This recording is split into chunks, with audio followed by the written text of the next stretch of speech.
language was in place, then he certainly would be sure he was right.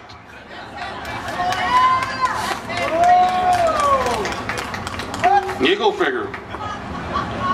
And all the while, he was stating that he was a Blue Dog Democrat.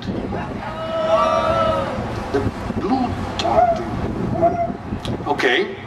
So what I did is I called the dog whisperer, Cesar Milan, and I asked him about this symptom, this condition of blue dog symptoms that found in public servants. And his answer to me was this: blue dog condition can only be found in a public servant whose state of mind is that of total and extreme submissiveness.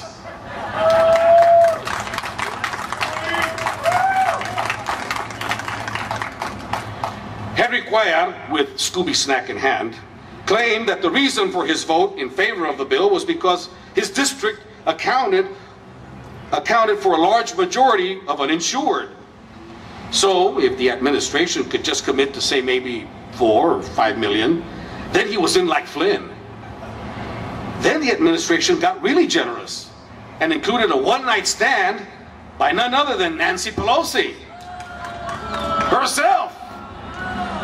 I heard the rumors that Nancy was so thrilled about coming to Laredo, she couldn't wait to visit the Alamo or take a walk along the Guadalupe River, spend some time on the beach.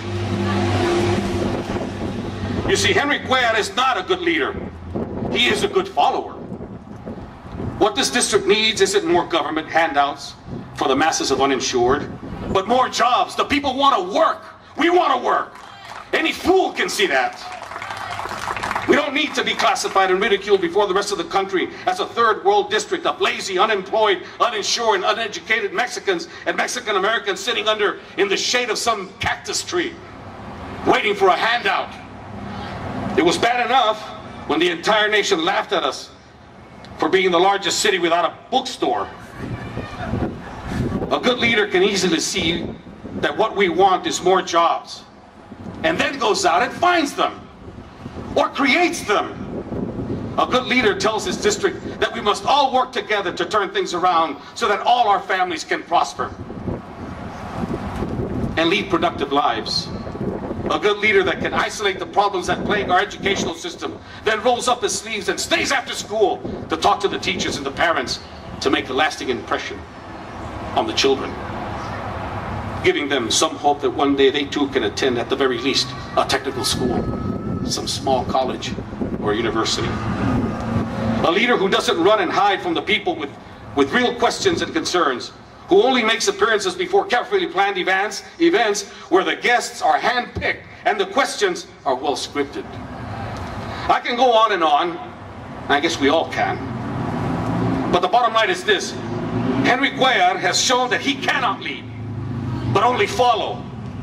He is looking out for what he needs and not for what we want. When the federal government opened up the discussion of erecting a fence along the banks of the Rio Grande, every public official in this district, including Henry, steadfastly opposed it.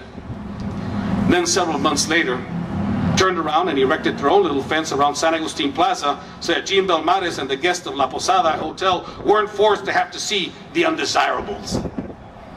This act, to me, can only be classified as a hypocrisy of the highest order.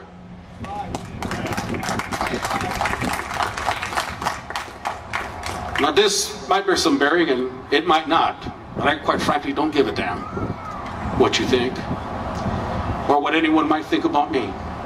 But in the past, I had been very fortunate to have been named the head football coach and general manager for all 3 of Laredo's semi-pro teams. I know talent. I know character. So if you want to be a leader on my team, you must have 2 things. You must have courage, and you have to have character. And on that note, I want to thank you very much. Have a pleasant afternoon. I want to thank the Laredo Tea Party for having me. My name is Sam Rubio, and I call it the way I see it. All right.